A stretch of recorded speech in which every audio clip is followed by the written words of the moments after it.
Les menaces échangées entre Moscou et Kiev prennent une tournure alarmante, avec des propos qui mettent en lumière l'escalade des tensions et la peur croissante d'une intensification militaire. Dmitri Medvedev, vice-président du Conseil de sécurité russe, a répondu de manière cinglante aux déclarations de Volodymyr Zelensky, soulevant la possibilité de frappes pour lesquelles aucun abri anti-bombe ne serait efficace. Avant de continuer, abonnez-vous et partagez cette vidéo pour suivre de près l'évolution de ce conflit aux enjeux stratégiques majeurs. Selon Medvedev, la Russie dispose désormais d'options militaires capables de neutraliser toute protection civile conventionnelle.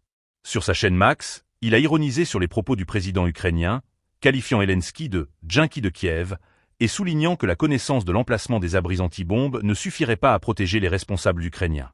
Il a insisté sur le fait que ces armes, non spécifiées, pourraient neutraliser toute tentative de protection passive, envoyant ainsi un avertissement à la fois à Kiev et à Washington.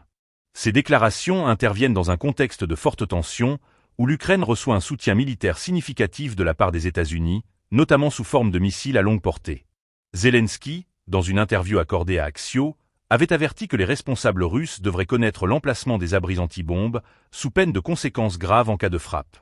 La réponse de Medvedev traduit une volonté claire de Moscou de projeter puissance et dissuasion, tout en signalant que certaines armes russes échappent aux protections traditionnelles. L'échange verbal souligne également la dimension stratégique de la guerre de communication entre les deux camps. Chaque déclaration publique est soigneusement calibrée pour envoyer un message tant à l'adversaire qu'au public international.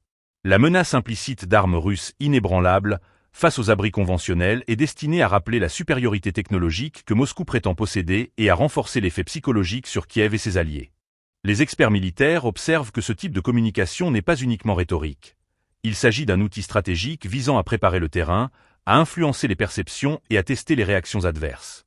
La mise en avant de capacités prétendument capables de contourner toute protection civile traditionnelle pourrait également être interprétée comme un moyen de pression pour ralentir l'aide militaire occidentale ou pour dissuader de nouvelles livraisons d'armement.